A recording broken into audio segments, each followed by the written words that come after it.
ঘড়িতে তখন সকাল 11টা। কলকাতার এক নামী ডাক্তারবাবুর চেম্বারের বাইরে ঠিক ঠিক করছে রোগীদের ভিড়। এই ডাক্তারবাবু আবার প্রতিদিন 16 জনের বেশি রোগী দেখেন না। 16 নম্বর রোগীকে দেখে তিনি যখন সবেমাত্র চেম্বার থেকে বেরোতে যাবেন, ঠিক তখনই তার কম্পাউন্ডার এসে হাঁপাতে হাঁপাতে বলল, ডাক্তারবাবু, বাইরে আরেকজন রোগী এসেছেন। ডাক্তারবাবু ধমক দিয়ে বললেন, তুমি জানো না আমি 16 জনের বেশি রোগী দেখি না? কাচুমাচু হয়ে তখন কম্পাউন্ডার বলল, লোকটা মাথার যন্ত্রণায় ছটফট করছে, একেবারে ইমার্জেন্সি কেস। ডাক্তারবাবু চেম্বার থেকে বাইরে বেরিয়ে এসে রোগীর দিকে কয়েক সেকেন্ড তাকিয়ে রইলেন, আর দূর থেকেই কম্পাউন্ডারকে বললেন, বাজার থেকে পাকা দেখে একটি কাঁঠাল কিনে নিয়ে এসো তো। এত সিরিয়াস রোগী না দেখেই ডাক্তারবাবু ঘরে ঢুকে গেলেন দেখে কম্পাউন্ডার বেশ অবাকই হলো। অগত্যা সে কাঁঠাল কিনতে বাজারে ছুট। বাজার থেকে কাঁঠাল কিনে আনার পর ডাক্তারবাবু কাঁঠালের দুটি কোয়া রোগীর দুই কানের পাশে বেঁধে দিলেন আর বললেন, আমি না ফেরা পর্যন্ত এইভাবেই শুয়ে থাকবে কিন্তু। কয়েক ঘন্টা পর ডাক্তারবাবু ফিরে এসে রোগীর কান থেকে কাঁঠালের কোয়া দুটি সরালেন, আর ঠিক তখনই সেখানে উপস্থিত সবার চোখ কপালে উঠল। দেখা গেল সেই কাঁঠালের টুকরো জুড়ে গিজগিজ করছে শত শত পিঁপড়ে। আসলে ওই ব্যক্তির কানের ভিতরে পিঁপড়ে ঢুকে ইচ্ছে মতো কামড়াচ্ছিল, যার কারণে ওই অসহ্য যন্ত্রণা। পাকা কাঁঠালের মিষ্টি গন্ধে পিঁপড়েগুলো কান থেকে বাইরে বেরিয়ে এসে রোগীকে না ছুঁয়েই স্রেফ দূর থেকেই এমন নিখুঁত রোগ নির্ণয়, ভাবা যায়? গল্পের এই ধনন্তরী ডাক্তারবাবু আর কেউ নন, তিনি হলেন পশ্চিমবঙ্গের অন্যতম রূপকার তথা পশ্চিমবঙ্গের দ্বিতীয় মুখ্যমন্ত্রী ডক্টর বিধানচন্দ্র রায়। কিন্তু একজন সাধারণ মানুষ থেকে শত বাধার পরও কিভাবে তিনি কিংবদন্তি ডাক্তার হয়ে উঠলেন? তিনি কিভাবে ডাক্তার থেকে রাজনীতিতে এলেন? রাজনীতির লোক হয়েও তিনি কিভাবে সমস্ত রাজনৈতিক দলের সমালোচনা ও বিরোধিতার ঊর্ধ্বে ছিলেন? কেনই বা মহাত্মা গান্ধী তার সম্বন্ধে বলেছিলেন, বিধানের হাতই হলো ভারতবর্ষের সবচেয়ে নিরাপদ হাত? আর রোগীকে না দেখে বা পরীক্ষা না করেও কিভাবে তিনি রোগ ধরে ফেলতেন? এই সমস্ত রোমাঞ্চকর আর অজানা টপিক নিয়ে আজকের ভিডিওতে আমরা বিস্তারিত আলোচনা করব। ভিডিওটি ভালো লাগলে অবশ্যই একটি লাইক করবেন। 1 জুলাই 1882 বিহারের পাটনার এক 51বর্তী পরিবারে ষষ্ঠ সন্তান হয়ে জন্ম হয় ভজনচন্দ্র রায়ের। ব্রাহ্ম সমাজের কেশবচন্দ্র সেনের অনুপ্রেরণায় ভজনচন্দ্র হয়ে ওঠেন বিধানচন্দ্র। বিধানের পিতা প্রকাশচন্দ্র রায় ছিলেন একজন শুল্ক পরিদর্শক। তার মাতা অঘোরকামিনী দেবী গুরুতর অসুস্থ ছিলেন, আর বিধানের 14 বছর বয়সেই তার মা কার্যত বিনা চিকিৎসাতেই মারা যান। এই ঘটনাই তাকে পরবর্তীতে ডাক্তার হতে অনুপ্রাণিত করে। গণিতে ডিগ্রি পাশ করার পর বিধান 1901 সালে কলকাতায় আসেন ডাক্তারি পড়তে। কিন্তু মেডিকেল কলেজে পড়ার সময় ঘটে গেল আর এক ঘটনা। ব্রিটিশ অধ্যাপক মিস্টার পিকের ঘোড়ার গাড়িকে একটি ট্রাম ধাক্কা মারে।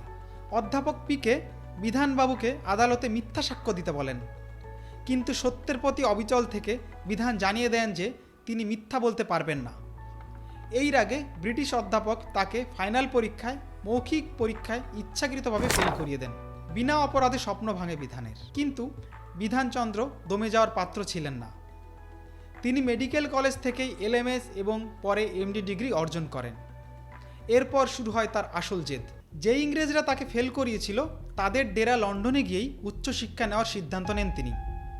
লন্ডনের এক মেডিকেল কলেজ হাসপাতালে ভর্তির জন্য তিনি এক এক করে 29 বার আবেদন করেন এবং 29 বারই ব্রিটিশরা তার আবেদন প্রত্যাখ্যান করে। কিন্তু 30তম বারে তার অলৌকিক চিকিৎসার ক্ষমতা ও জেদের কাছে ব্রিটিশরা হার মানতে বাধ্য হয়। সেই গল্প ও শেষের দিকে আপনাদের বলব। ভর্তি হওয়ার মাত্র 2 বছর 3 মাসের মধ্যেই তিনি একসঙ্গে MRCP এবং FRCS পরীক্ষা পাশ করেন। সবাইকে চমকে দিয়ে দেশে ফিরে আসেন। দেশে ফিরে তিনি হয়ে ওঠেন ভারতের সবচেয়ে গ্ল্যামারাস এবং সেলিব্রিটি ডাক্তার।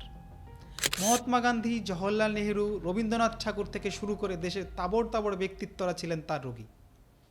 দেশের সবচেয়ে সেলিব্রিটি ডাক্তার আর বাঙালির সুপারম্যান হয়েও তিনি কিভাবে রাজনীতিতে প্রবেশ করলেন, পরের চ্যাপ্টারে সেই গল্প আপনাদের বলবো। বিধানের ডাক্তারি যখন মধ্য গগনে, তখন মহাত্মা গান্ধীর অনুপ্রেরণায় 1923 সালে আচমকাই তিনি রাজনীতিতে পা রাখেন। ব্যারাকপুর কেন্দ্র থেকে নির্দল প্রার্থী হিসাবে লড়াই করে তখনকার রাজনৈতিক হেভিওয়েট প্রার্থী সুরেন্দ্রনাথ বন্দ্যোপাধ্যায়কে 3000 ভোটে হারিয়ে দেন তিনি।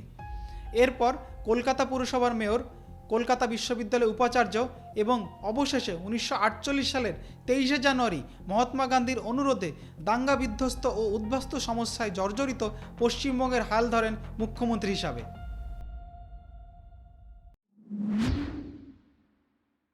মুখ্যমন্ত্রী হওয়ার পর বিধানচন্দ্র রায় কার্যত যুদ্ধবিধ্বস্ত ও দেশভাগের পর ধ্বংসস্তূপে পরিণত হওয়া এই রাজ্যকে বাঁচাতে তিনি তৈরি করেন 5টি নতুন উপনগরী: দুর্গাপুর, কল্যাণী, সল্টলেক, অশোকনগর এবং হাবড়া। সাধারণ মানুষের চিকিৎসার জন্য আর.জি. কর মেডিকেল কলেজ, যাদবপুর টিবি হাসপাতাল, চিত্তরঞ্জন সেবা সদনের মতো বিশ্বমানের প্রতিষ্ঠান গড়ে তোলেন। শিল্পায়নের জন্য তিনি নিয়ে আসেন হিন্দুস্তান মোটরস, গ্লুকোনেটের মতো সংস্থাকে। এছাড়া শিল্পাঞ্চলের ছোট বড় অনেক কারখানা হয়েছিল তারই উদ্যোগে। শুধু রাজ্য পরিচালনাই নয়, বাংলার সংস্কৃতি রক্ষায় তার অবদান ছিল অনস্বীকার্য। এমনকি সত্যজিৎ রায়ের পথের পাঁচালী ছবির শুটিং যখন টাকার অভাবে বন্ধ হয়ে যাচ্ছিল, তখন মুখ্যমন্ত্রী বিধানচন্দ্র রায় সরকারি ফান্ড থেকে সাহায্য করেছিলেন, যা ভারতবর্ষের সর্বপ্রথম অস্কার এনে দিয়েছিল। নিজের চিকিৎসা প্রতিভা দিয়েও তিনি বিদেশ থেকে কোটি কোটি টাকা লগ্নি এনেছিলেন। তার এই অলৌকিক চিকিৎসার গল্পই বলবো আমরা পরের চ্যাপ্টারে।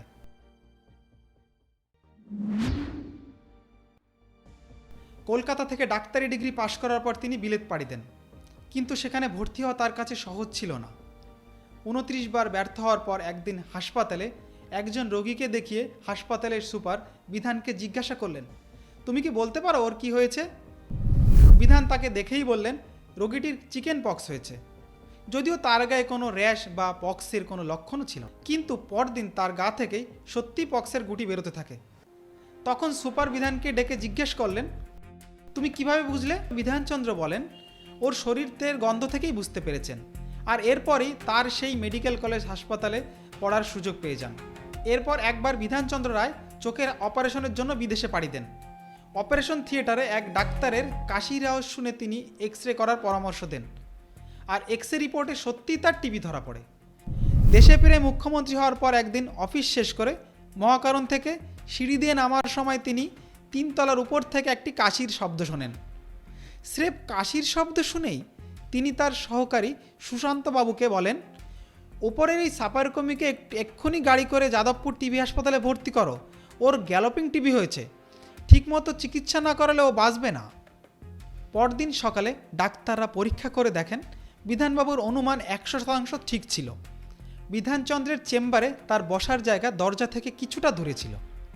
দরজা থেকে রোগীর হেঁটে আসতে যতটা সময় লাগে, স্রেফ ওইটুকু সময় পর্যবেক্ষণ করেই তিনি রোগীর রোগ ধরে ফেলতেন। অনেক সময় রোগী না দেখেও তার রোগ বুঝে যেতেন। এই সময় তিনি বেঁচে থাকলে হয়তো ডায়াগনস্টিক সেন্টারগুলোর কোটি কোটি টাকার ব্যবসা বন্ধ হয়ে যেত। 1916 সালের 6 আগস্ট মার্কিন প্রেসিডেন্ট জেএফ কেনেডির সাথে এক মিটিংয়ে বসেছেন বিধানচন্দ্র। তিনি হঠাৎ মিস্টার প্রেসিডেন্টকে বললেন, আপনি কি পিঠের ব্যথায় খুব কষ্ট পাচ্ছেন? কেনেডি সাহেব অবাক হয়ে জিজ্ঞেস করে বললেন, আপনি কি করে বুঝলেন?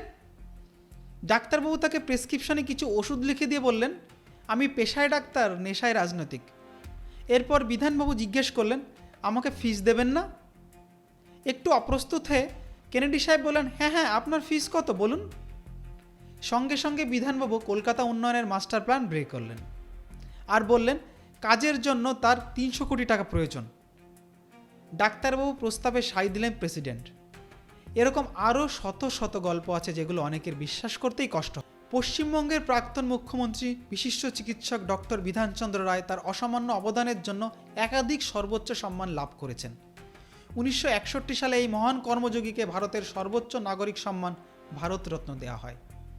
সারা ভারতবর্ষের চিকিৎসকরা আজ তার জন্মদিন অর্থাৎ 1 জুলাই দিনটিকে ন্যাশনাল ডক্টরস ডে হিসাবে পালন করেন। চিকিৎসা বিজ্ঞান, দর্শন, সাহিত্যের ক্ষেত্রে অবদানের জন্য 1976 সাল থেকে তার নামে বিসি রায় জাতীয় পুরস্কার বা ডক্টর বিসি রায় ন্যাশনাল অ্যাওয়ার্ড দেওয়া শুরু হয়। নয়াদিল্লিতে তার বাসভবনে শিশুদের জন্য বিসি রায় মেমোরিয়াল লাইব্রেরি স্থাপন করা হয়েছে। কিন্তু নিয়তির কি অদ্ভুত খেলা! 1962 সালের 1 জুলাই নিজের 80তম জন্মদিনের দিনই দুপুর 12টায় হৃদরোগে আক্রান্ত হয়ে শেষ নিঃশ্বাস ত্যাগ করেন বাংলার এই সুপারম্যান। অর্থাৎ Gautam Buddha, William Shakespeare, Michael জ্যাকসনের মতো তিনিও যে তারিখে তিনি পৃথিবীতে এসেছিলেন ঠিক সেই তারিখেই তিনি বিদায় নিলেন তার স্বাদের সোনার বাংলাকে ছেড়ে। তিনি আজ আমাদের মাঝে নেই, কিন্তু আধুনিক পশ্চিমবঙ্গে প্রতিটি ইটে প্রতিটি ধূলিকণায় জড়িয়ে রয়েছে ডক্টর বিধানচন্দ্র রায়ের নাম। বাংলার এই আসল রূপকারকে নিয়ে আজকের এই ভিডিওটি আপনাদের কেমন লাগলো কমেন্ট করে অবশ্যই জানাবেন। ভালো লাগলে অবশ্যই একটি লাইক করবেন, চ্যানেলটি সাবস্ক্রাইব করবেন, বন্ধুদের শেয়ার করবেন। দেখা হবে পরবর্তী ভিডিওতে। ধন্যবাদ।